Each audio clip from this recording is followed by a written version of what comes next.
자, 오늘 말씀의 제목은 어떻게 서로 사랑할 것인가입니다. 자, 요한복음 13장부터 17장까지 총 5장 말씀은 예수님께서 십자가에 달리시기 바로 전날 밤에 있었던 정말 불과 몇 시간 동안의 이야기와 사건들입니다. 근데 이 짧은 순간을 기록한 말씀이 참 길어요. 왜 요한은 이 짧은 순간을 무려 5장이나 할애해서 기록하였을까요? 이 사건이 대단히 중요한 사건이라는 겁니다. 그리고 독자들이 꼭 붙들어야 될 영적 진리들이 여기 안에 있기 때문에 그런 것입니다. 사실 이 부분은 예수님의 유언이라고도 할 수 있어요. 그렇다면 예수님의 유언, 그 유언의 핵심은 무엇일까? 그게 아까 우리가 마지막에 읽었던 34절과 35절 말씀인데 다시 한번 들어보세요. 새 계명을 너희에게 주노니 서로 사랑하라. 내가 너희를 사랑한 것 같이 너희도 서로 사랑하라. 너희가 서로 사랑하면 이로써 모든 사람이 너희가 내 제자인 줄 알리라. 자, 여기서 예수님의 유언의 핵심이 무엇이겠습니까? 바로 서로 사랑하라는 말씀이에요. 근데 예수님은 유언만 그렇게 하신 게 아니라 어떻게 사랑해야 할지를 몸소 보여주셨다라는 겁니다. 그것을 이 제자들과의 마지막 날 밤, 십자가에 달리시기 바로 전날 밤이에요. 마지막 날 밤에 그 사랑의 모습을 보여주신 거예요. 오늘 말씀을 통해서 우리도 보게 되는 것입니다. 그래서 우리가 예수님의 그 마지막 순간에 오늘 우리도 어떻게 서로 사랑해야 되는지를 깨달아야 된다는 것이죠. 왜냐하면 우리 또한 예수님의 제자들처럼 이 유언을 함께 받은 제자들이 있기 때문에 그렇습니다. 그러므로 오늘 제자들과 또 우리에게 주신 예수님의 이 유언의 핵심을 우리가 어떻게 실천할 것인지에 대해서 주님의 가르침과 또 그 의미를 함께 깨닫게 되기를 바랍니다. 첫째로 예수님께서는 성찬을 통해서 제자들이 하나 되어야 한다는 것을 일깨워 주셨다는 겁니다. 자, 1절 말씀을 보십시오. 오늘 본문 1절입니다. 6월절 전에 예수께서 자기가 세상을 떠나 아버지께로 돌아가실 때가 이른 줄 아시고 세상에 있는 자기 사람들을 사랑하시되 끝까지 사랑하시니라. 자, 세상에 있는 자기 사람들은 바로 제자들이잖아요. 12제자들입니다. 그 제자들을 사랑하시되 끝까지 사랑하심으로 하신 일이 2가지가 있어요. 그게 뭐냐면 하나는 성찬을 베풀어 주신 것이고 또 하나는 세족식을 거행하신 겁니다. 세족식은 제자들의 발을 씻어 주신 것이잖아요. 예수님께서 제자들과 마지막 식사, 최후의 만찬이라고도 하죠. 우리가 레오나르도 다빈치가 그린 최후의 만찬 그 성화를 다 알고 있지 않습니까? 그 이제 성찬입니다. 성찬. 그것을 하시다가 일어나셔서 허리에다가 수건을 두르시고 대야에 물을 뜬 다음에 제자들의 더러운 발을 하나씩 씻기시기 시작했다는 거예요. 그게 3절과 4절에 기록이 되어져 있지 않습니까? 자, 여기에 깊은 의미가 있습니다. 자, 먼저 베드로가 수제자니까 제일 먼저 베드로의 발을 씻으시려고 했던 것 같아요.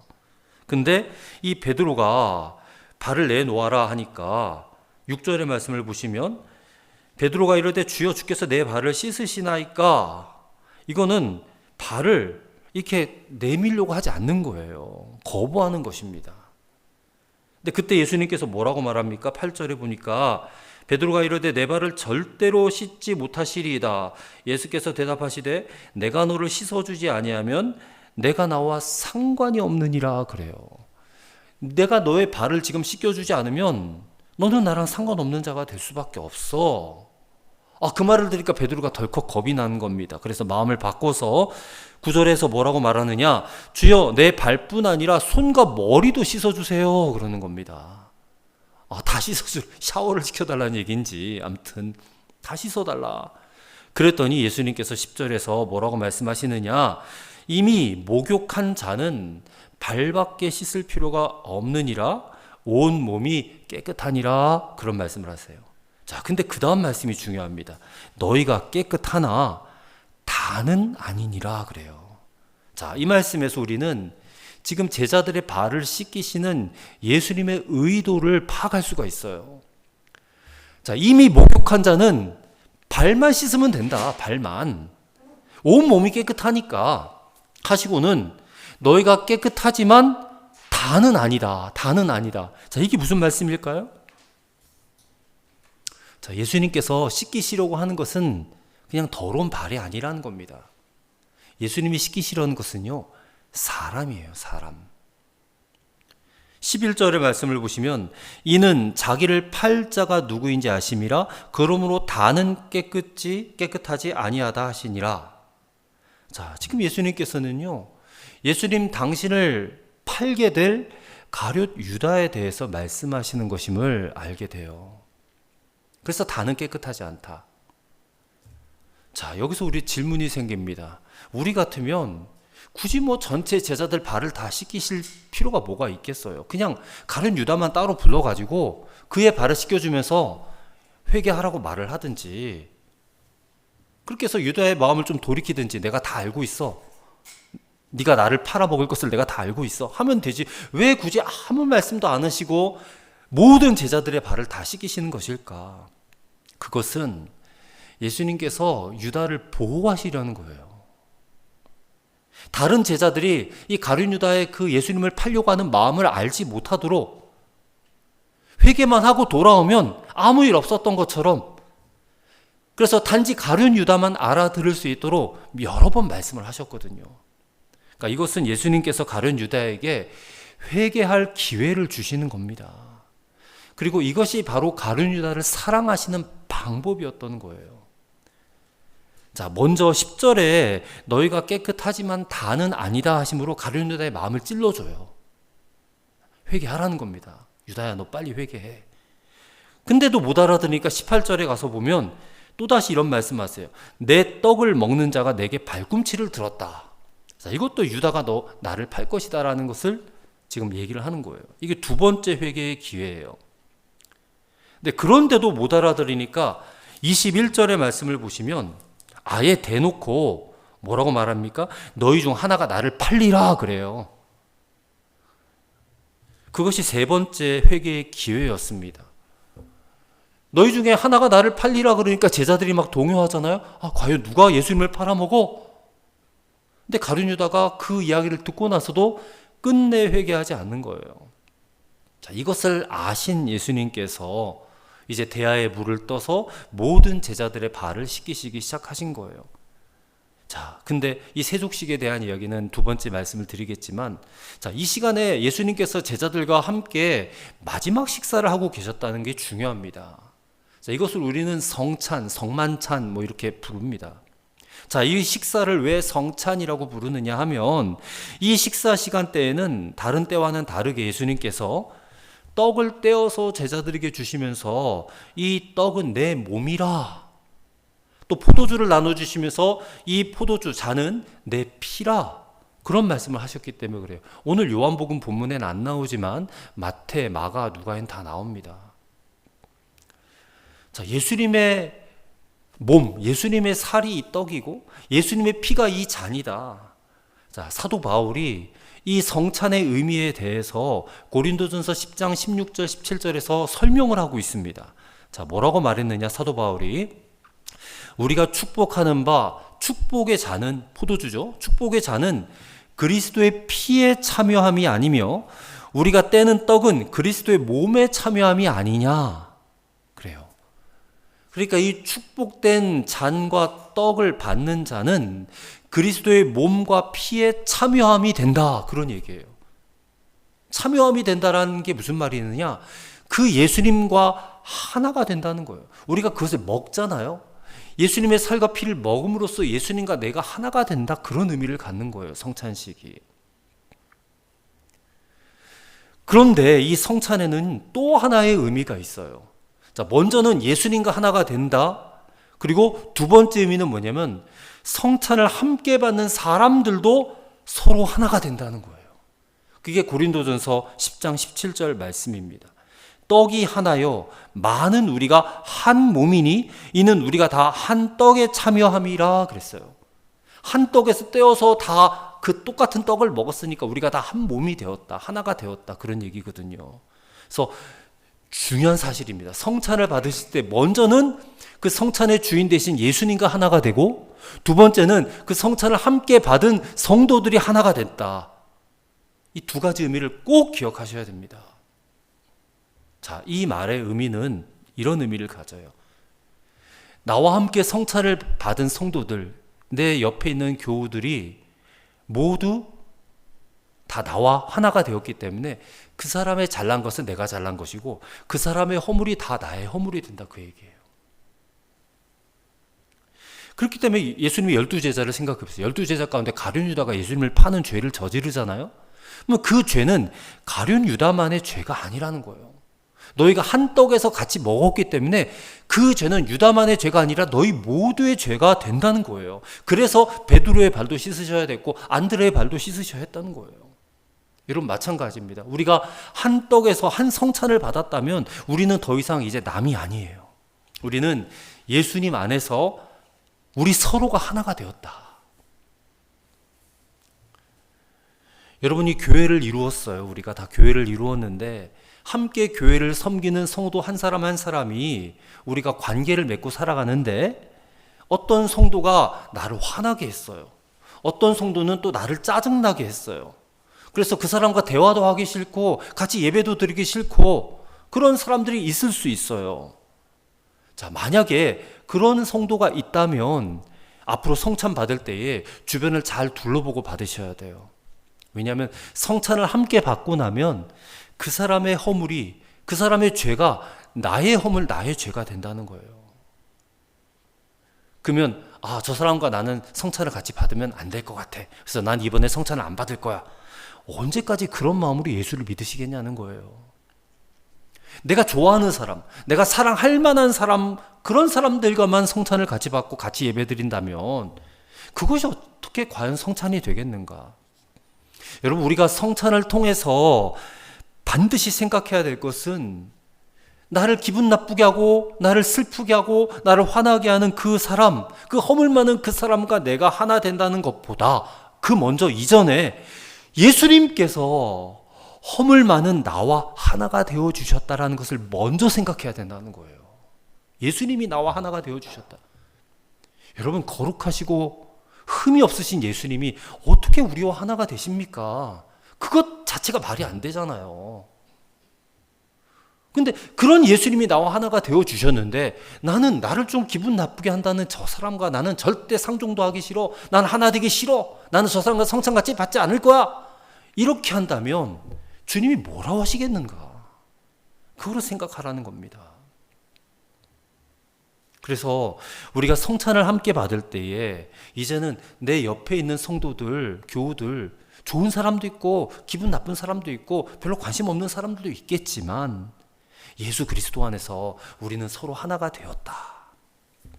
저 사람의 죄가 있을 수 있고 저 사람의 잘못된 점, 허물이 있을 수도 있지만 그거 막 들춰내서 그거 따지고 당신 왜 그랬느냐 막 그렇게 정죄하고 판단하기보다는 도리어 그리스도의 사랑으로 가려주고 덮어줄 줄 아는 그런 마음으로 우리가 성찬을 받아야 될 줄을 믿습니다. 허물을 덮어주는 거예요. 죄를 가려주는 거예요. 그래서 우리 온 성도들이 서로 막 재판관이 되어서 서로 그냥 판사가 되는 거예요. 그렇게 하면 안 되고 그 사람의 죄가 곧 내 죄야 하고 그 죄를 함께 책임져 줄 수 있는 그게 진정한 예수님의 교회라는 것입니다. 그래서 오늘 이 예배를 드리는 우리 교회가 여러분 성도들이 시작할 수 있게 되기를 간절히 바랍니다. 자, 두 번째로 예수님께서 세족식을 하세요. 발을 씻어주심으로 이제 너희 제자들이 서로 죄를 씻어줘야 한다는 것을 일깨워 주시는 거예요.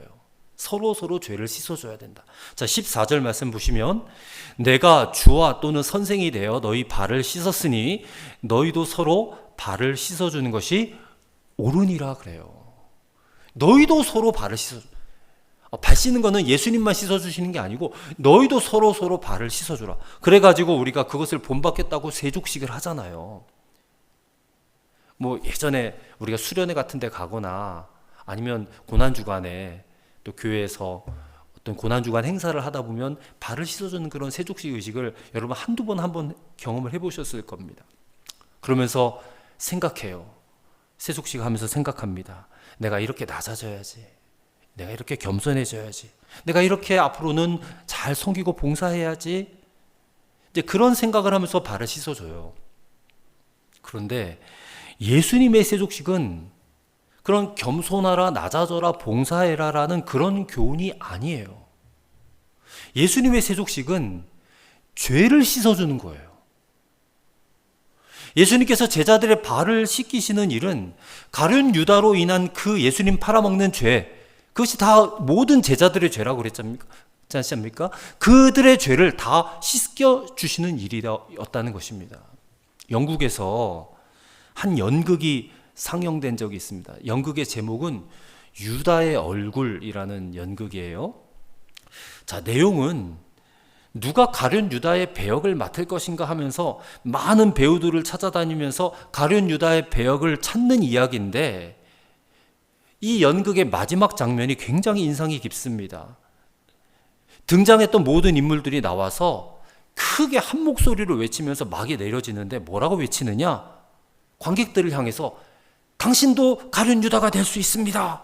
당신도 가룟 유다가 될 수 있습니다 하고 이게 3번을 그렇게 외치고 그냥 막이 내려진다는 거예요. 그러니 연극을 보러 온 관객들이 얼마나 황당하겠습니까? 당신도 가룟 유다가 될 수 있습니다. 그러니까. 근데 이 정말 깊이 한번 생각해 볼 일이에요. 저와 여러분도 어떤 면에서는 가룟 유다가 될 수 있어요. 그렇기 때문에 우리도 발을 씻김 받는 그런 일들이 계속 필요해요. 실제로 물 떠다놓고 발을 씻겨주라 그런 얘기가 아닙니다. 우리가 예수님을 믿을 때에 우리가 죄 사함 받고 깨끗해졌어요. 온몸이 깨끗해졌어요. 그런데 우리가 이제부터 아무런 죄도 짓지 않게 되는 건 아니잖아요. 우리 안에 육신의 정욕과 안목의 정욕과 이생의 자랑이 끊임없이 유혹하고 들어오기 때문에 그 유혹을 받아서 죄에 넘어질 때가 있어요. 계속해서 죄를 짓게 된다는 겁니다. 그렇기 때문에 예수님께서는요, 너희가 발을 씻김을 받는 일들이 계속해서 필요하다는 거예요. 이게 여러분 회개입니다. 회개. 회개는 우리가 죽는 그날까지 해야 돼요. 죽는 그날까지. 왜냐하면 생각과 마음으로 짓는 죄가 어마어마하거든요. 근데 그렇게 우리가 죄를 지을 때마다 예수님께 발을 내밀면 예수님께서 야 더러워 치워 안 씻어줘 그러시겠습니까? 아 나에게 왔구나 그래 내가 너를 씻겨주마 하시겠죠. 그런데 예수님만 우리의 죄와 허물을 씻어주는 것이 아니라 예수님 오늘 뭐라고 그랬어요? 너희도 서로 죄를 씻어주라. 발을 씻어주라 그랬지만 그게 죄를 씻어주라 그런 얘기거든요. 여러분 실제로 세족식 해보신 적 있으실 겁니다. 그 세족식의 의미는 그때는 낮아져야지 섬겨야지 봉사해야지 그런 마음으로 씻겨주셨겠지만 그 세족식의 진정한 의미는 그 사람의 죄를 내가 대신 지고 회개하는 거예요. 내가 그 사람의 죄를 씻겨주는 거예요. 15절입니다. 내가 너희에게 행한 것 같이 너희도 행하게 하려 하여 본을 보였노라. 그래서 예수님의 본을 따라서 우리도 발을 씻겨주면서 그 사람의 죄를 씻겨주는 거예요. 대신 회개한다는 거예요. 대신 회개.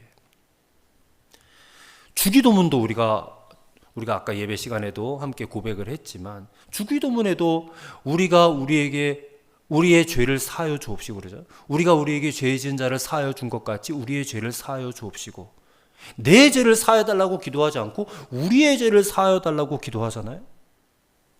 다른 사람의 죄도 내가 내 죄로 여기면서 회개하며 기도할 때 용서해 주십시오 하면 용서해 주신다는 거예요. 아니 목사님, 아니 예수님, 죄는 저 김집사가 졌고 박권사가 졌는데 왜 내가 그 사람의 죄를 위해서 회개해야 됩니까?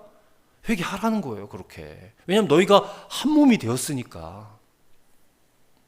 만약에 그 사람이 이게 지금 영적으로 뭔가 문제가 있어서 죄를 짓고도 회개를 하지 않는다면 나라도 회개를 해야 된다 그 얘기예요. 나라도. 근데 이 이야기를, 이 말씀을 아무에게나 이렇게 하라고 지시하지 않으셨어요. 아무에게나 하라고 해서 될 일도 아니고 예수님은 당신이 사랑하시던 제자들에게만 그렇게 하라고 말씀을 하셨습니다. 제자들에게만. 그러면 오늘 저와 여러분 예수님의 제자입니까? 아닙니까? 저와 여러분도 예수님의 제자 맞잖아요. 그러면 제자들은 마땅히 이렇게 하는 것이 옳다는 거예요. 왜 그렇게 해야 됩니까? 우리가 먼저 예수님께 발 씻음을 받은 자들이기 때문에 그렇게 하라는 겁니다.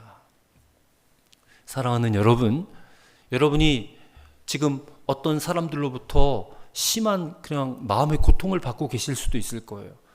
아니면 어떤 다른 사람의 죄를 알고 계실지도 모르겠습니다. 그렇다면 그 사람의 죄와 허물을 이렇게 들춰내고 내가 스스로 재판관이 돼서 막 재판하고 판단하지 마시고 그것 그대로 들고 주님께로 나아가실 수 있게 되기를 바랍니다. 그게 바로 그의 발을 씻어주는 거예요. 그의 죄와 허물을 씻어주라 예수님이 말씀하셨으니까 우리는 그냥 하는 겁니다.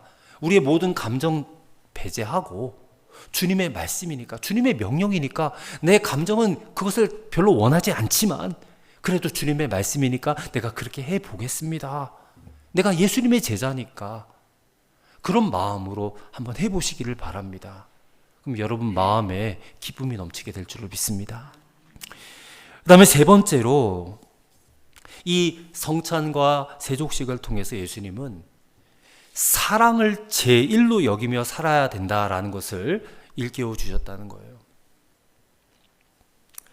자, 어느 목사님이 교인들과 제자훈련 하던 이야기를 하셨어요. 자, 제자훈련 그 챕터 중에서 전도훈련이 있었는데 성도들이 이 도무지 전도에 이 담대함을 갖지 못하더랍니다. 그래서 이제 성도들을 데리고 아파트에 있는 한 상가를 찾아갔어요. 거기서 교인들에게 시켰습니다. 이제부터 가게마다 들어가가지고 딱 말 한마디만 하고 나오세요. 정중하게 인사를 하시고 그 가게 주인에게 저는 예수 믿는 사람입니다. 그렇게 말하고 다시 정중하게 인사하고 그렇게 나오라고 했대요.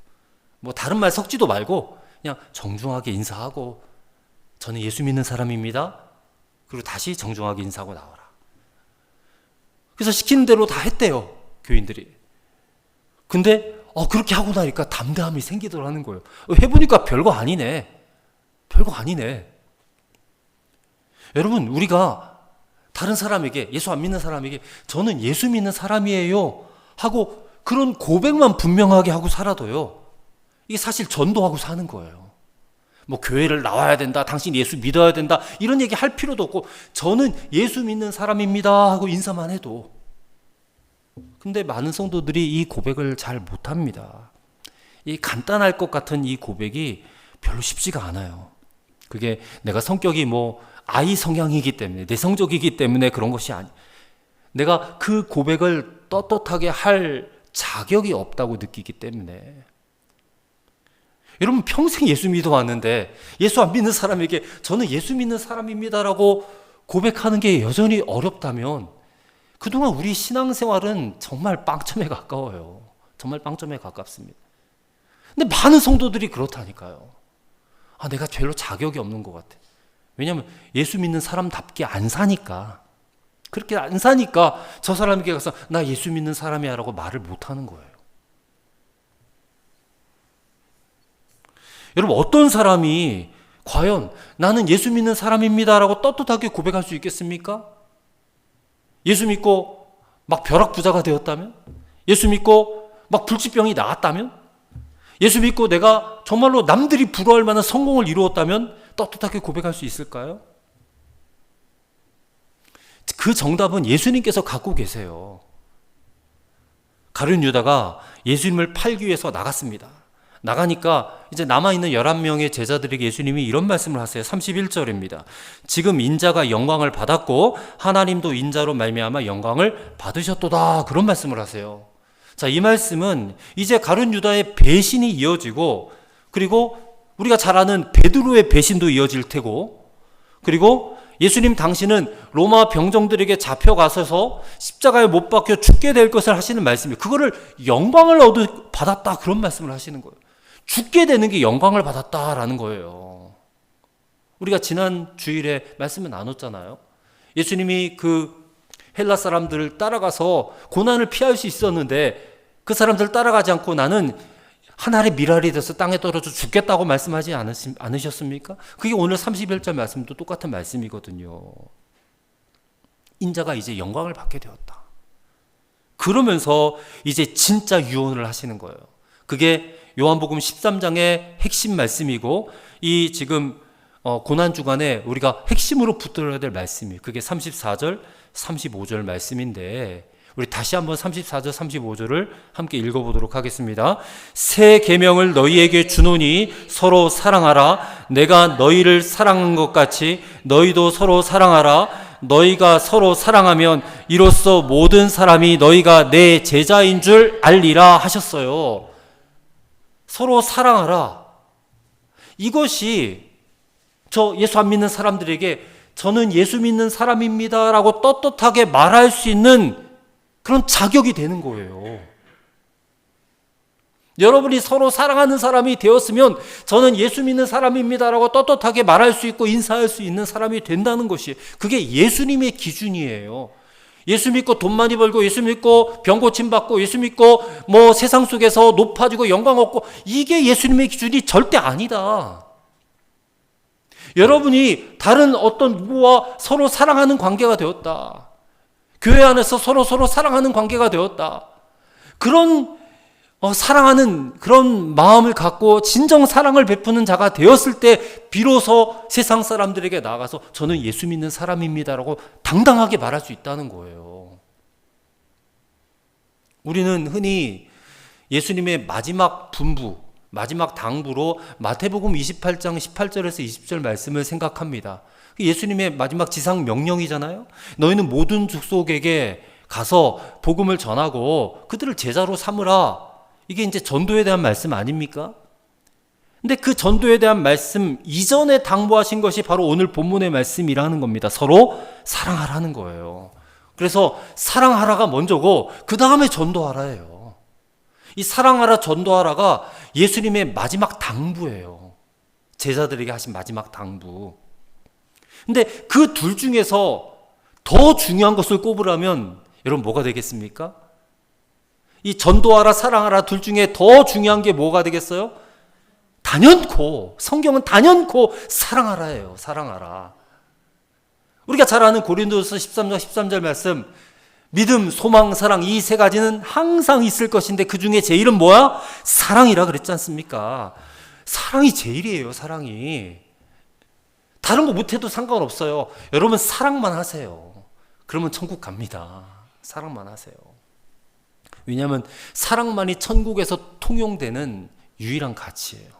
천국 가면 믿음도 필요 없고 천국 가면 소망도 필요 없어요. 이미 다 이루어졌는데 믿음으로 인하여 소망되는 천국에 들어갔잖아요. 그럼 천국 가서 우리 뭐하고 삽니까? 그때도 계속 예수님 믿습니다 하고 살 겁니까?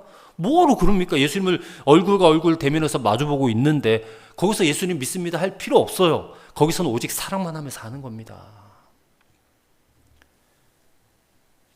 자, 예수님은 그 중에 제일은 사랑이라. 물론 바울의 입을 통해서 말씀하셨지만 주님의 말씀이에요. 사랑을 제일로 여기며 사는 사람이 바로 예수님의 제자이고 그리고 예수님께서 그 사람을 통해서 역사하실 수 있어요. 우리가 다 주님의 역사를 경험하기 원하잖아요. 그러면 주님의 말씀 분부대로 사랑하면 거기에 주님의 역사가 나타나요. 근데 예수님께서 이 서로 사랑하라라고 하는 계명을 새 계명이라고 말씀하셨잖아요. 근데 왜 이게 새 계명일까? 사실 구약 성경에도 이 서로 사랑하라는 계명이 있어요. 레위기 19장 18절에 있고 신명기 6장 5절에 동일한 계명이 있어요. 근데 구약 성경에도 사랑하라는 계명이 있는데 왜 지금에 와서 이것을 새 계명이라고 말씀하시느냐면 구약 시대까지는 아직 사랑의 실체를 경험하지 못했기 때문에 계명은 말씀하셨지만 실제로는 사랑할 수가 없었어요. 그냥 계명으로 주어졌으니까 사랑하는 척은 했겠지. 근데 실제 사랑은 이루어지지 못했다는 거. 근데 예수님은 사랑의 실체이시잖아요. 사랑의 실체이신 예수님 육신을 가지고 이 땅에 오심으로 본을 보여주고 실제로 제자를 사랑하셨잖아요. 그래서 제자들이 예수님의 이 완전한 사랑을 직접 몸으로 체험한 거예요. 경험한 거예요. 그래서 예수님이 내가 너희를 사랑한 것 같이 너희도 서로 사랑하라 그러지 않습니까? 그러니까 이 서로 사랑하라는 것은요, 예수님의 사랑을 체험한 사람만이 할 수 있는 사랑이에요. 예수님의 사랑을 경험한 사람만이 할 수 있는 사랑이 서로 사랑하는 거예요. 그래서 목사님, 저는 아무리 해도 저 사람이 사랑이 안 돼요. 그런 사람들은 다시 예수님의 사랑을 받아야 돼요. 복음을 다시 듣고 예수님이 나를 사랑하시기 위해서 엄청난 고통을 받으시고 십자가에 지시고 죽으셨다는 그 사실이 정말 믿어져야, 내가 그 사랑과 은혜를 받았다는 사실이 믿어져야 내가 서로 사랑하라, 다른 사람 사랑할 수 있게 될 수 있다는 거예요.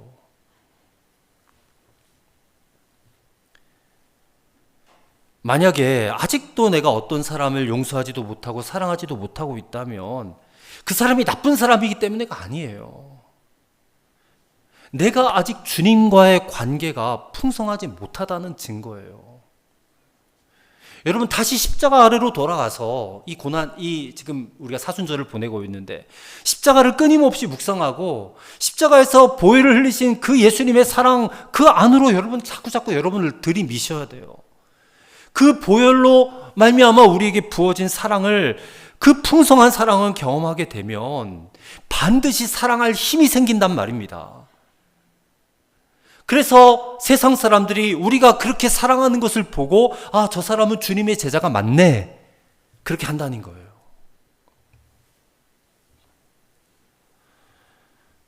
이 사랑하라라고 하는 계명이라고 하니까, 아, 나는 못하는데, 아, 억지로 지킬 수밖에 없는 그런 율법이네, 이렇게 절대로 받아들여서는 안 된다는 것입니다.